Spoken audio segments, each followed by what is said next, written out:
Buenas tardes, Carmen, querida, y enhorabuena por tu premio de honor. Bueno, muchísimas gracias. Yo estoy muy emocionada y ahora sí que los puedo ver, porque antes no los podían ver los demás, pero yo sí los puedo ver. Y para mí es una enorme alegría estar aquí, porque claro, yo me siento parte de esta familia, Juan. ¿Cuántas veces he venido? Yo creo que en los 8 años que he existido FAN, si no he venido casi todos, poco me falta. Y además hemos gastado muchos zapatos, que diría Manu Marlaska, de aquí para allá. Hemos toreado en plazas con 500 personas y en otras en las que mejor estábamos en familia, pero que también ha sido emocionante. Así que muchas gracias por este premio. Un amigo al que yo le he dicho que te iba a entrevistar en directo esta tarde aquí en el teatro, dice, bueno, ¿qué es lo que más admiras de Carmen Posada? ¿Su obra, su estilo? Y yo no he dudado un momento y le he contestado, sus ganas de vivir. Bueno. ¿De dónde sale esa fuerza? ¿De dónde sale ese ímpetu, esas ganas de vivir, Carmen, que nunca te han abandonado? Yo creo que todo viene de algo que yo considero que es una cualidad importante para un escritor, y es tener una enorme curiosidad. Yo soy ese tipo de persona que todo el tiempo me estoy haciendo preguntas. O sea, que voy en el tren y digo, ¿y este señor que tiene estos zapatos tan raros, de qué país será? Entonces hago apuestas conmigo misma. Casi siempre fracaso, pero bueno, no importa, porque lo importante es hacerse preguntas, ¿sabes? Las respuestas ya que las dé otro. Y yo creo que ha sido eso, ¿no? A mí todo me interesa. Y incluso me pasa con las personas. A mí no hay nadie que me aburra. Es verdad que hay gente que es interesantísima durante 5 minutos, hay gente que es interesantísima durante 1 hora, hay gente que es interesantísima toda la vida, pero siempre hay un instante de algo que aprendes o algo que te interesa en cualquier persona. Hoy eres una escritora muy querida, lo digo completamente en serio, lo hemos visto, públicos de muy distintas latitudes y países te demuestran su cariño.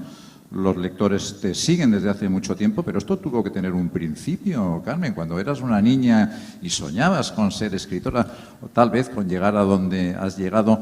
¿Cuáles fueron tus primeros intentos, tu primera tentación de escribir? ¿Comenzó en la adolescencia, en Madrid, en Montevideo? Pues mira, yo siempre pienso que le debo mucho más a mis defectos que a mis virtudes en la vida. Sí. Y todo empezó por un complejo espantoso, porque yo era la fea de una familia de guapos. Entonces yo tengo 2 hermanas. ¿Te has dicho que eras la fea tú? Sí, fea, recontrafea. ¿Puedo protestar? No, pero bueno, para que te ubiques, cuando yo nací pesaba 5 kilos y era tan fea y peluda que en el nido me llamaban la madre abadesa. Así empezó mi vida, para que lo sepan. Bueno, luego mejoré un poco, se me cayó el pelo, ¿no? Por lo menos el de la cara y de las orejas, etcétera. Pero sí, seguí siendo esa niña tan fea. Además tenía 2 hermanas rubias, monísimas, que cantaban canciones y contaban chistes, y yo siempre cantaba como una rana y jamás nadie se ha reído con un chiste mío. Entonces iba a mi cuarto y escribía un largo y lacrimógeno diario, que es el comienzo de mi vocación. O sea, que si yo no hubiera sido esa niña tan acomplejada y tan fea, seguramente no estaría aquí en este momento. Después, Carmen, como el resto de escritores y escritoras premiados, van a firmar los libros en el hall al terminar este acto. Yo no sé si nuestro librero, que es Pablo Muñiz de Librería París, ha traído uno de mis favoritos tuyos, que es Hoy caviar, mañana sardina, donde tú cuentas pues una parte de tu biografía como hija del embajador de Uruguay en España, con una madre fascinante, todo un personaje, y donde cuentas un montón de anécdotas, porque tu vida realmente es una vida nómada. Has estado en muchísimos países, ¿no? Perdón. Yo creo que no. Yo creo que a mí me han dado una autorización, no sé muy bien por qué. Vale.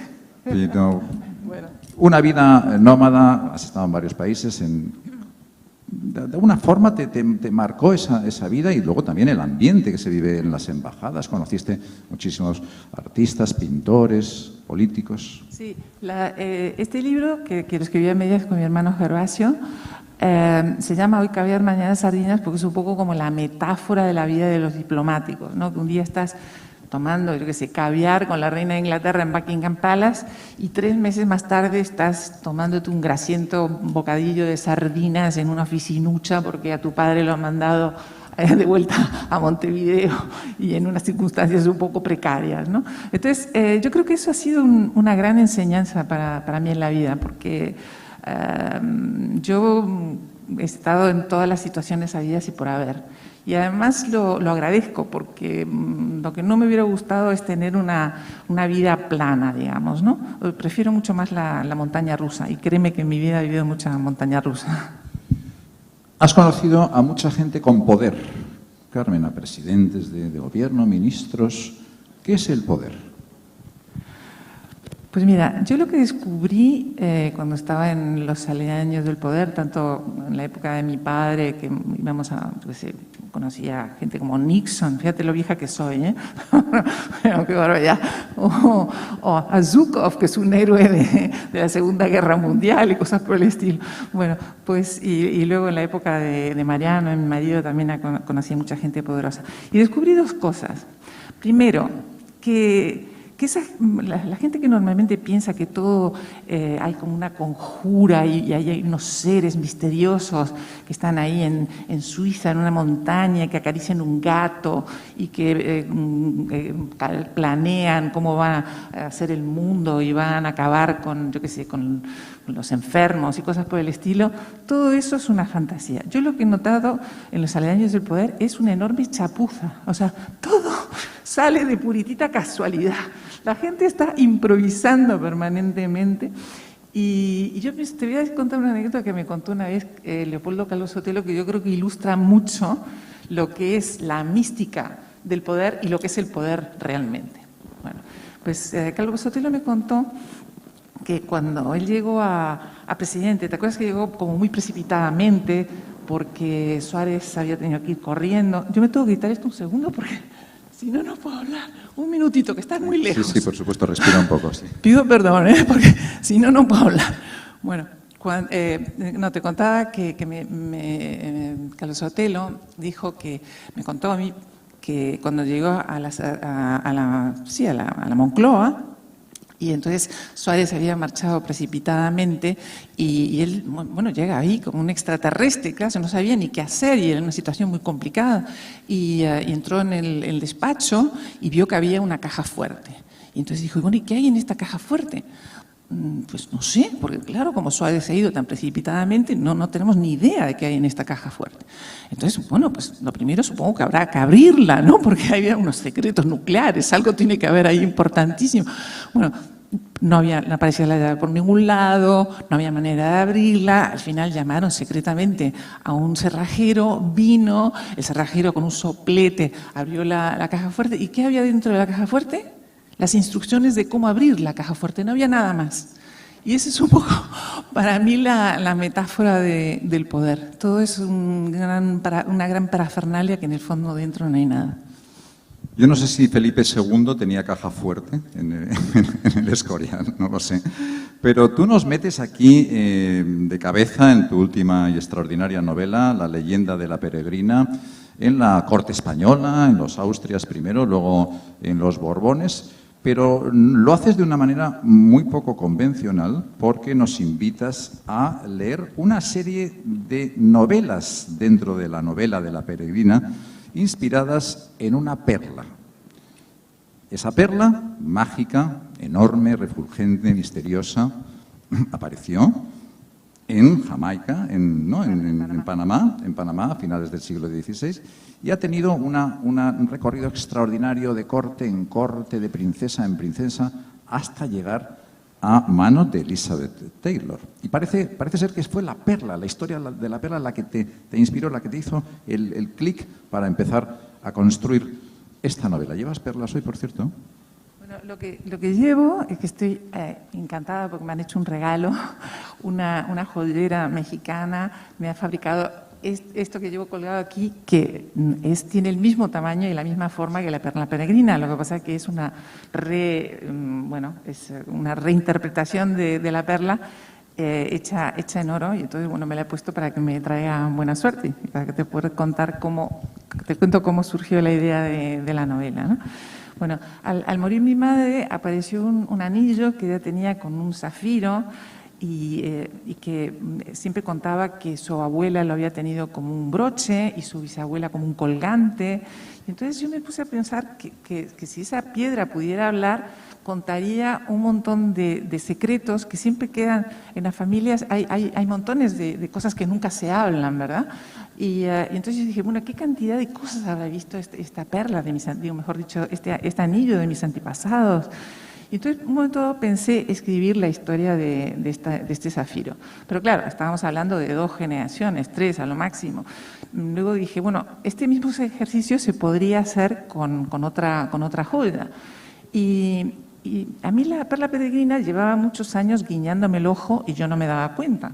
O sea, yo iba al museo y en los cuadros de Velázquez siempre estaba la perla peregrina. Leía, yo qué sé, el Conde de Montecristo y habla de la perla peregrina.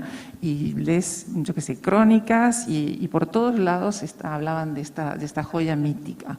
Y dije, bueno, ¿por qué no intentar contar la historia de la perla peregrina?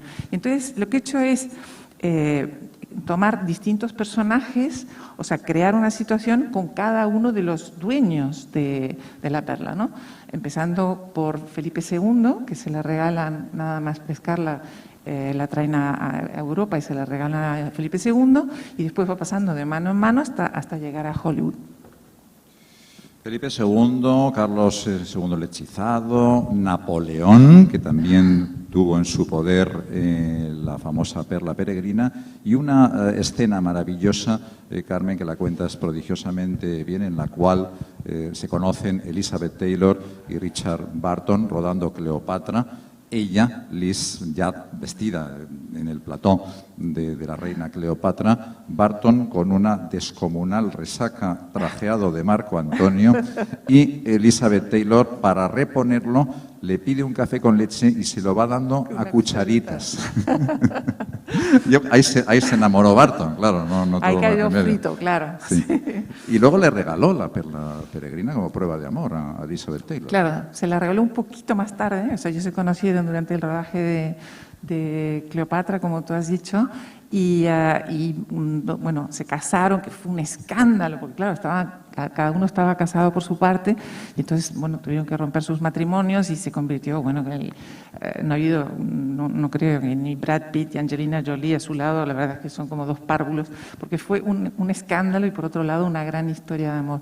Y para sellar esa historia de amor le regala la perla peregrina, la mítica perla peregrina. Y entonces ahí en el libro yo lo empiezo y lo acabo con Elizabeth Taylor, porque cuando ya había terminado el libro, que empezaba por otro lado, yo empezaba cronológicamente con el esclavo que la pescó, pero al oír esta historia que te voy a contar ahora, decidí cambiar el principio. Me enteré de que Elizabeth Taylor, cuando ya era mayor, sabes que a pesar de que ha sido un mito en el cine, llega un momento dado que ya no hay papeles para ti, tienes que hacer un pequeño cameo en una película o lo que sea, pero ya no eres protagonista, ¿no? Entonces, su agente le dijo que por qué no pensaba algo para tener un nuevo protagonismo, ¿no? Por ejemplo, un programa de televisión o algo para volver a estar en el candelero. Y le dijo, no, mira, tienes que hacer algo, porque, por ejemplo, Orson Welles está presentando programas de misterio en la televisión. Charlton Heston está narrando la Biblia también con la televisión. A ver qué se te ocurre a ti. Entonces, a ella, un momento dado, pensó contar la historia de sus joyas, porque ella tenía una colección de joyas prodigiosa, ¿no? Pero luego se dio cuenta de que algunas joyas tenían mucho que contar, como la perla peregrina, pero otras no tenían absolutamente nada. Entonces dejó caer ese proyecto. Entonces yo cuando me enteré de eso, dije, bueno, yo me voy a convertir en la negra, en la ghostwriter de Liz Taylor y voy a contar la historia que ella nunca contó. Y por eso la novela empieza con esta escena en la que tú dices que le entrega la perla peregrina a Elizabeth Taylor y acaba con ella. Una de las impresiones que yo he tenido siempre, Carmen, como lector tuyo, es que me metes dentro de la historia, me introduces en las Cortes españolas. Me estás hablando de Felipe V, por ejemplo, el primer Borbón, que aquí en Aragón ya sabes que es un rey muy poco querido porque nos quitó los fueros. Tú lo presentas poco menos que como un demente. Dices que tiene vapores, que sufre de melancolía, que tiene pánico a que lo envenenen y por eso no se cambia de ropa interior. Desde luego no es la imagen que teníamos de él, pero probablemente sea más cierta tal vez, ¿no? Esa magia que tienes tú de meternos en las habitaciones secretas, a veces con la visión de un bufón, de un no sé, de un sirviente, de un testigo invisible, como utilizaste con los zares. ¿Es un recurso tuyo, es una cualidad tuya, pero al mismo tiempo exige también una gran documentación, porque claro, tú has tenido que estudiar a todos esos reyes y cortes desde el punto de vista documental, histórico, muy rigurosamente. Pues mira, ese es un truco que yo le he copiado a James Boswell. Aquí en España James Boswell no es conocido, pero en el mundo anglosajón está considerado el autor de la biografía más importante que se ha escrito nunca, que es la biografía de Samuel Johnson, ¿no? De Dr. Johnson. Entonces decía Boswell que si uno va a hablar de historia, tiene que prestar, mejor dicho, si va uno a escribir una novela histórica, tiene que prestar tanta atención a la historia con mayúscula como a lo que los franceses llaman la petite histoire. O sea, las anécdotas, las curiosidades, los cotilleos, todas las cosas nimias, digamos. Y decía Boswell, si vamos a hablar de Julio César, es muy importante decir que era calvo, por eso le gustaba tanto la corona de laureles y conquistó el mundo.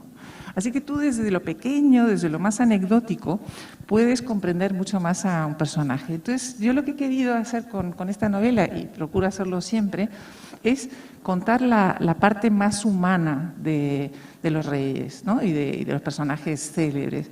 Porque si tú entiendes cómo eran en la intimidad y en lo más cercano y en pantuflas, para entendernos, puedes comprender mucho más por qué hicieron lo que hicieron.